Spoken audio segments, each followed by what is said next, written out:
Welcome back. Wish TV hosted the Republican candidates for governor in a debate last night. You saw it right here on Wish TV. The candidates squared off on a wide range of topics from education to the economy. Let's welcome in two members of Indiana's best political team, Republican Allie Bartlett and Democrat Kip Tu. Good to see you both. Allie, we'll start with you. Who had the best night, in your opinion, and who had the worst night? Yeah, well, it's always hard to kind of pick a clear winner and loser, but I have to say that I think Mike Braun clearly showed that the polling we've seen is pretty accurate, and everyone on stage kind of treated him as the front runner. You know, in the last several debates that we've seen, he's handled the attacks well, and he's definitely been the #1 target. Kip, I know you're coming at this from a different perspective, but your thoughts on who had the best night and worst night? Well, the best night was Jennifer McCormick because the 5 people on stage exposed their extremism. And so I think that Jennifer McCormick, of course, is the Democratic candidate for governor. On stage, I suppose I would say Doden would probably do the best job. He's more cool, calm, and collected, concise answers. Seemed gubernatorial to me, just being on stage. I'll go ahead and answer the other question about who did worse. And I actually think that Mike Braun acted like he didn't want to be there. Maybe he wasn't acting, maybe he didn't want to be there, but he seemed like he'd rather than anybody else put up on that debate stage. And so it kind of came off wrong. Yeah, you know what? The candidates also didn't hold back when asked to define what an outsider is. I want you to listen to this exchange between Senator Mike Braun and former Indiana Attorney General Curtis Hill. Listen.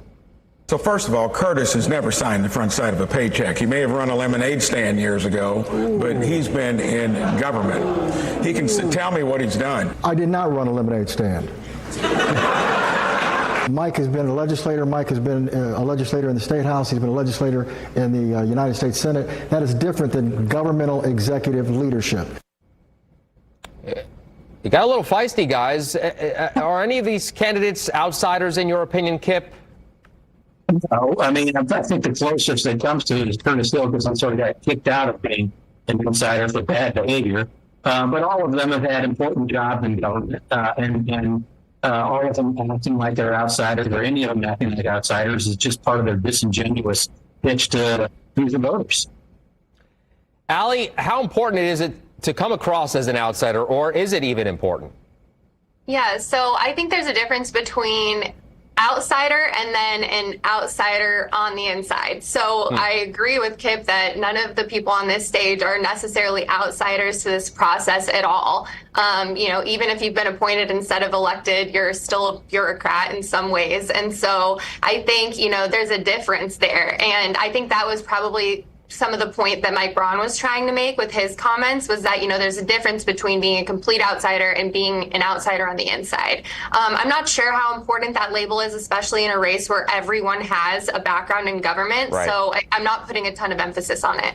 The debate got started, guys, with a question about income taxes. Lieutenant Governor Suzanne Crouch was the only one to raise her hand when asked who would be in favor of getting rid of the income tax. We have an opportunity to put thousands of dollars back into your pockets every single year. Now, my opponents say we can't do it, but what they're really saying is government needs more of your money and you need less. It's not going to happen overnight.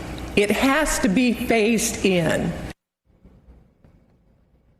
Allie, is that a winning issue for Crouch?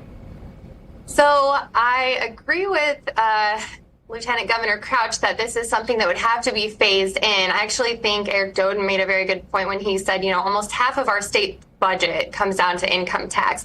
But I want to point out that I don't think this is necessarily like the winning issue for her, because the legislature has already been phasing out or phasing in a reduction of the income tax really since 2013 under Governor Pence at the time. And so this phase out is already happening. And so I'm not sure if it's as like that big of a claim as she's making it to be, just because that phase out has already happened. So whether or not that's like the pivotal issue for her, I don't necessarily think so, just because that has already started and will continue.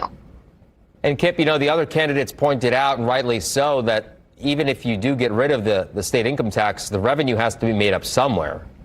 Right.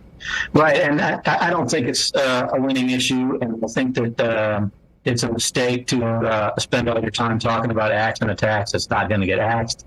I think that they ought to be spending their time reestablishing rights for women that have been taken away. They ought to be trying to pass cannabis. They ought to be doing things that are popular with the people of the state of Indiana. Nobody likes their taxes raised, but I think most cruisers now realize that we're pretty low tax state, except of course the gas tax that they manage to increase every year or every 6 months.